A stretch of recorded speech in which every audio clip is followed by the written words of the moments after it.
DW Africa Link. Sex in exchange for jobs is one of Africa's worst-kept secrets. It is widely acknowledged but rarely addressed head-on. Almost 5 men straightforward asking, what do I have to offer? People go the extent, others went the extent to say, oh, I'm not even fit for the job because I'm overly qualified, and so I should be their side pieces so they will take care of me. Now, Ghana's President John Dramani Mahama is pushing for a law to criminalize so-called sex for jobs practices. So, how would such a law work in practice, and can it really be enforced? That's what's coming up. You are listening to Africa Link, the podcast that connects you to the stories that matter across Africa. I'm Lucy Riley, your host for today. Africa Link, every weekday here on DW. Sex for jobs refers to situations where people in positions of power demand sexual favors in exchange for jobs, promotions, or job security. Now, when employment depends on sex, isn't merit undermined and abuse and inequality left to thrive? The issue was thrust back into the spotlight during a recent town hall meeting when a female student raised concerns about gender inequality in employment. Responding to her, John Dramani Mahama said, "It is unacceptable. It must stop." Ghana already bans sexual harassment under its labor laws and criminal code, but critics say there is still a legal gap when it comes to coercion during hiring and recruitment. And many victims remain silent due to fear of stigma, retaliation, or losing opportunities. For more on this, we're now joined by gender activist and legal practitioner Becky Enyonam Ahadzi and DW correspondent in Accra, Ghana, Eric Mawena Egbeta. Hello and welcome to Africa Link. I'll begin with you, Becky. I mean, in an age of AI, smartphones, and multiple reporting platforms, why is sex for jobs still a major problem, and just how widespread is it in Ghana today? It's a big problem in Ghana, especially because the opportunities are limited. And just to even explain what sex for jobs basically is, it's a form of sexual harassment where colloquially we say quid pro quo. So where someone is asking for sex in exchange to give you a job opportunity or to give you a promotion or to give you an interview, whatever it is. And the reason why it seems to be such a menace is because unemployment is very high in Ghana. A lot of young people are not able to get jobs. And so the few jobs that are available are limited. And now you have a lot of these job opportunities, or those who are offering these job opportunities being men, not to sound biased, but you have a lot more men in working opportunities. And so now they have the power to hire or to fire or to promote or whatever. And there seems to be a menace of people saying that, you know what, offer me sex, offer me your body or this in exchange for this job. So that's how it is. And also because we live in a society where many victims fear retaliation or stigma, so they don't even talk about it if they experience it. And also it has kind of become normalized where there's some women are going in interviews, they know that I might get harassed, but then I'll go through it anyways because I need a job. So from my point of view, that's how much of an issue it is. Just to buttress a bit more on what you've just talked about, I mean, there's often confusion in workplaces between harassment and then coercion through sex for jobs. Yeah. From a legal and gender activist perspective, how do you clearly define and especially differentiate the two? So you can have harassment generally, where with harassment you're talking about where there's an attempt which is unwelcome, which you find offensive, right? Which is persistently demanding for something from you, which you find uncomfortable. That's harassment.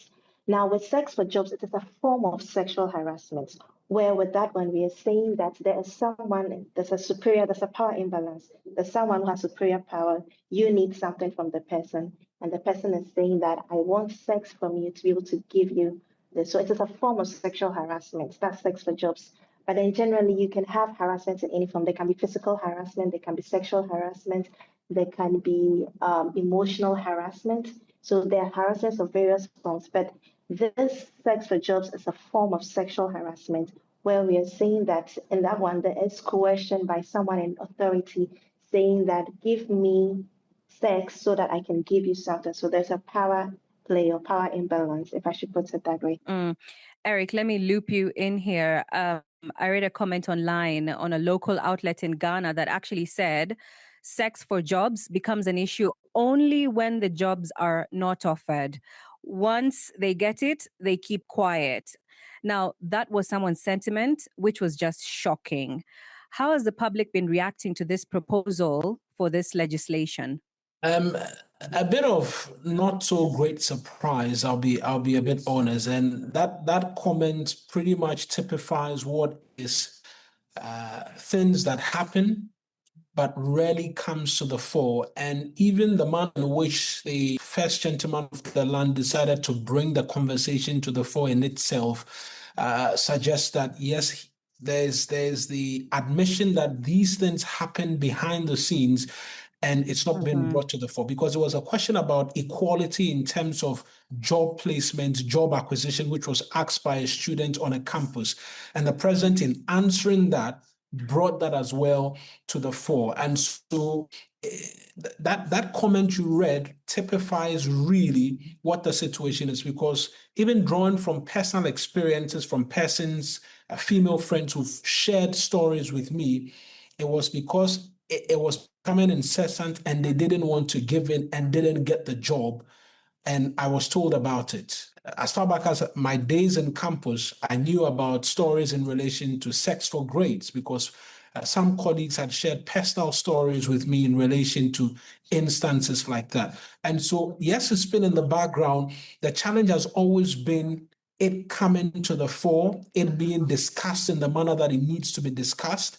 And more often than not, it's persons who are left off as victims who either do not get the jobs, do not get the grades, who come up and want to speak, but then it comes back to who are you going to complain to? More often than not, it's a person who is in a place of authority, who it will be very difficult when there really is no evidence to want to go up against somebody who you're trying to get a job from. And so it's a reality that exists, but until the president even having to draw it out of a very different question, rarely ever comes to the fore for conversations, and it's mostly hashed when it comes up.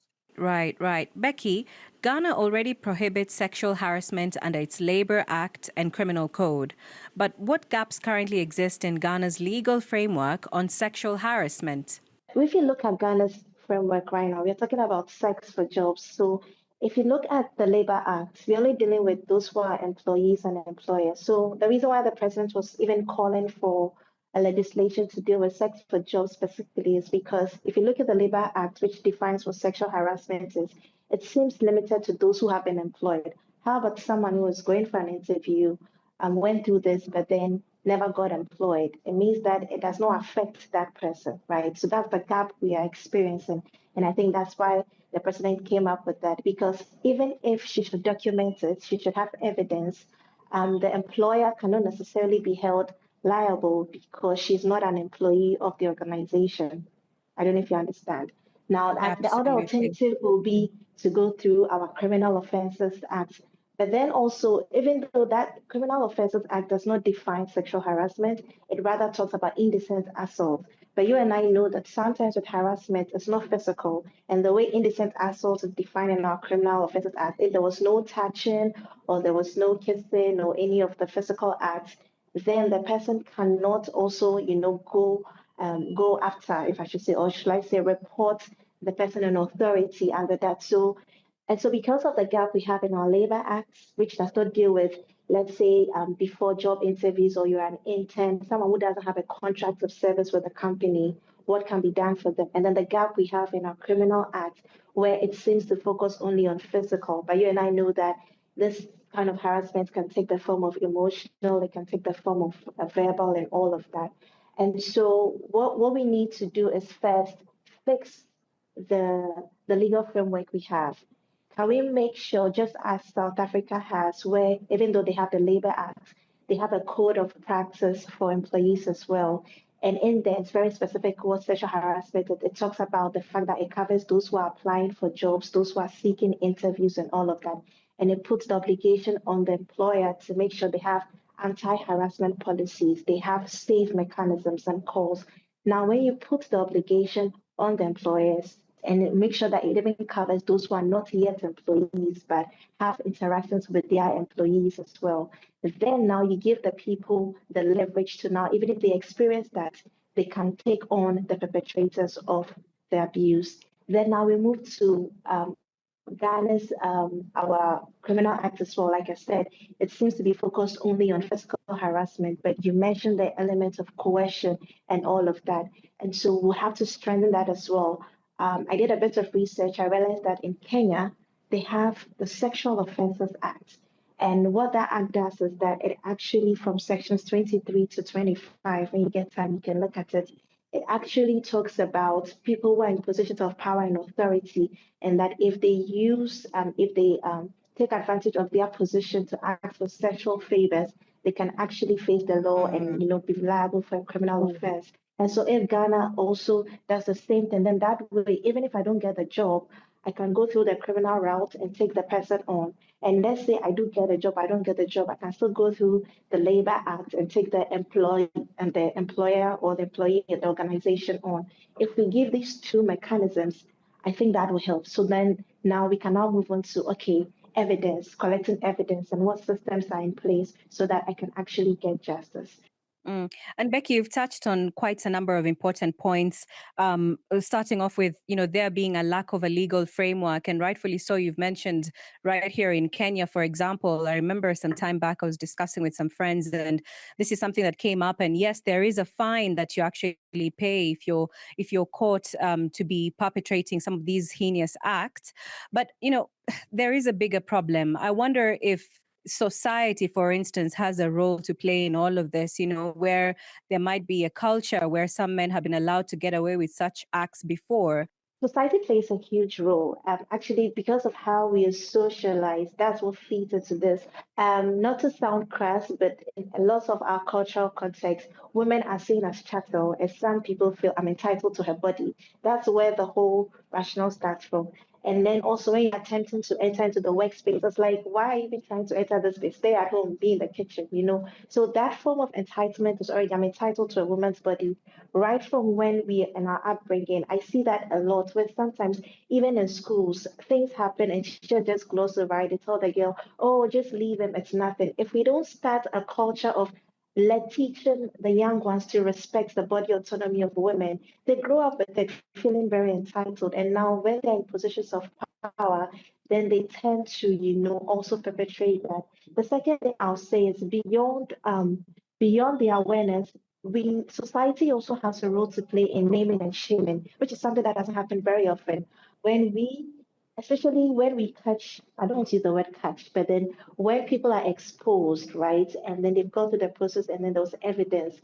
If there's no deterrence, if we don't punish them, if we don't make an example of them, and rather we seem to be endorsing them but still allowing them to keep these positions of power and authority, then what are we really doing? It's like you come and say, okay, I want a law for this, but there are people in governments who are doing this, and kind of seem to have gotten away with it.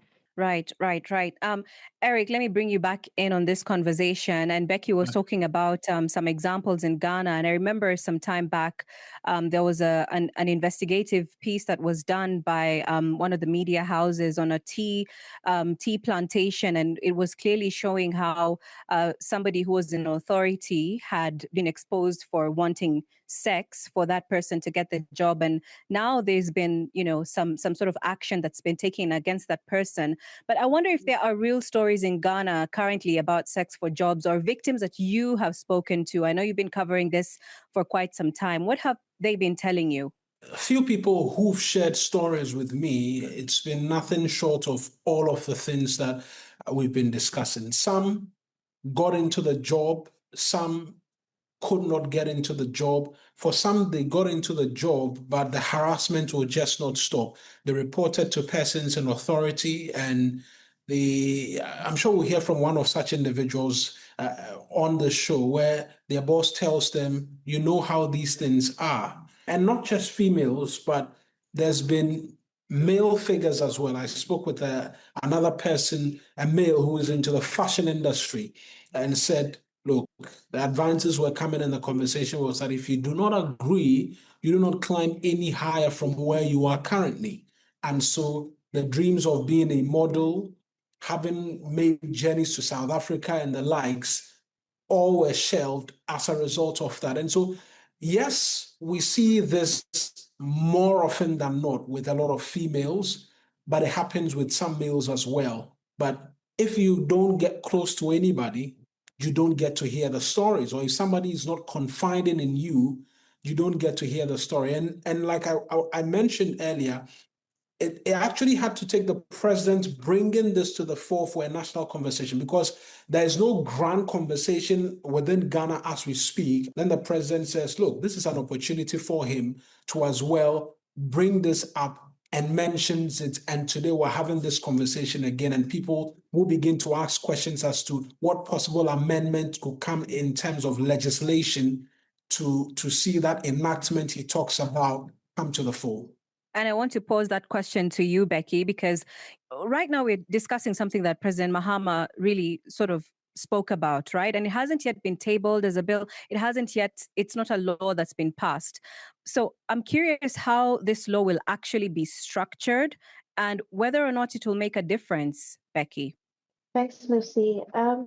So lawmaking in Ghana usually have two ways. You can have a member of parliament pass a private member's bill, or you can have a state-sponsored bill. So something like this maybe would come from Labour, or it could come from the AG's office if they want to do a criminal act. But from where I said personally, I think Ghana, we have so many laws. If it were up to me, maybe let's strengthen the existing laws, right? So like I talked about the Labour Act, if we could learn from South Africa's example, where they had the Labor or Employment Equity Act, but they did what they call a code of practice, which is like an annexure to the act, which detailed, okay, when it comes to before someone is employed or has a contract of service, if this happens to the person, it is also an offense.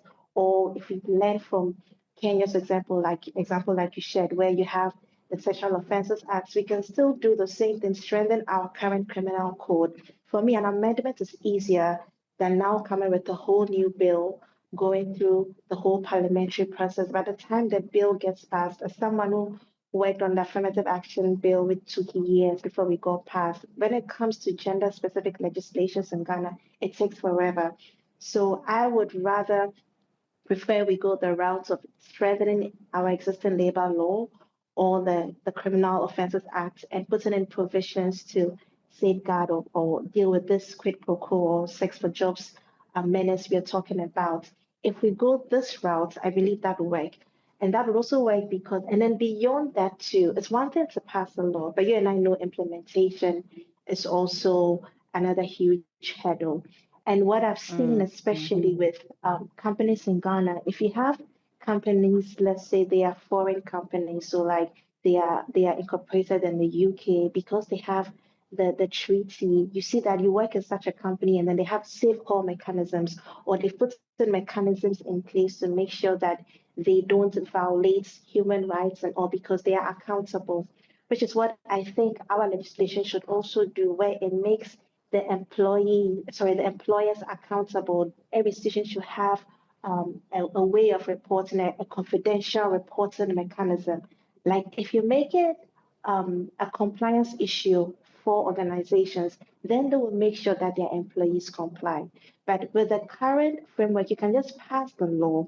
But if the institutions where the menace or should I say, this crime or this thing is being perpetuated are not accountable to anyone, they will not ensure that the menace is being kept. I don't know if you get where I'm coming from, Lucy. So for me, it's very important that first, let's strengthen the existing laws. Secondly, let's look at implementation. Let's make it a compliance issue for organizations, especially institutions, whether they're educational institutions or corporate institutions. Everyone should have an anti-harassment, but it's not enough to just have the policy. Right. And I'm very curious, how does one prove that there was coercion for sex during hiring? So the court is the place of evidence, right? And so whether it is WhatsApp messages, how was this person harassing? Do you have WhatsApp messages you can record on your phone? Because say he said, she said approach, and especially in light of the Me Too movement, where sometimes it came out that people accused people falsely and wrongly, you want to make sure that you are not also victimizing people because someone is innocent until proven guilty, right? And so what I'll say, there needs to be a lot of awareness where I should document as much as possible, whether you're recording on your phone, whether you're taking screenshots, whether you make sure that there's someone in there who was also a witness to it. However subtle the attempt was, find a way to record it because that is your best bet. Because usually in these instances, a he said, she said, right? And this person is a person in authority or power. And so you also need to make sure you have enough leverage or evidence. But the honest reality is sometimes you don't have your phone in the interview room. How do I take a picture? Some of them are very smart, and so that's the honest truth. And that's what makes it difficult. Sometimes I've had to deal in terms of university. There's a young lady. This is a lecturer that everybody knows is notorious for this, right? And so because he knows that they know when you're coming to his office, he doesn't let you take out your phone or he'll take your phone from you. So in that instance, how does she record? And so those are practical challenges. But the thing is, if you don't document, it's very difficult to prove and it's very difficult to get justice. That's the unfortunate reality. Thank you very much, Becky. And to you, Eric, just a very final word from you. What should we expect in the coming months around this topic, very briefly? I think a chunk of that Becky has alluded to, there will be the expectation in terms of who takes center stage in terms of the legislation which will come forth. Would it be a private member's bill? I doubt that will be an instance, but it will have to take the Minister for Gender, Women and Children's Affairs and the Labor and Employment Ministers sitting and putting together a draft, which then will have to go to Cabinet for onward submission to Parliament, which will kickstart the process for the legislation. Because Women for the Protection of Females and Gender Sensitivity Issues, and then Labour Minister, because this is in relation to employment as well. Wonderful. Gender activist and legal practitioner Becky Enyonam Ahadzi and Eric Mawena Egbeta, thank you very much for your time today and your input. Thank you as well. Thank you as well. At the end of the day, this conversation is about more than just the workplace. It's about gender equality, economic opportunity, human dignity, and trust in our institutions. And with Ghana's recent passage of the Affirmative Action Act, the stakes have never been higher because a law on paper means nothing if women still have to trade their dignity for the opportunities it promises. Some Ghanaians share their lived experiences with us. I mean, you're done with school, you graduate, you do your service, and if you're not retained now, you have to look for jobs, especially if your family doesn't know anyone. I mean, that's how the nation runs. This is me applying, sending my CVs, going for interviews, and I had about almost 5 men straightforward asking, what do I have to offer? People go the extent, others went the extent to say, oh, I'm not even fit for the job because I'm overly qualified. And so I should be their side pieces so they would take care of me. So I had to now choose between morality and making it in Ghana. I needed a job desperately because I wanted to make my own money, especially as a young man who's just finished high school, going into manhood. I thought, how about I make some money? So I was so desperate.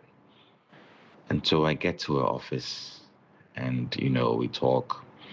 And she asked me if I had any experience. I mean, as a fresh high school graduate, not so much. And then she indicated that, well, if I really want a job, then I'd have to do certain things to her sexually. And at the time, this is a teenager, I was shocked. And this woman who, clearly in her 40s, old enough to be my mother, would say something like that. Now we want to hear from you. What challenges or changes do you think still stand in the way of true gender equality and safety, both at work and in society? Let's keep the conversation going. Share your thoughts with us on Facebook and on TikTok at DW Africa. Listen on Spotify or wherever you get your podcast, and don't forget to subscribe to our DW Africa YouTube channel. This show was co-produced and edited by Eddie Micah Jr. I'm Lucy Riley. Thanks for listening.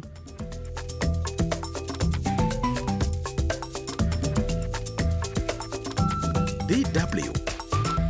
Made for minds.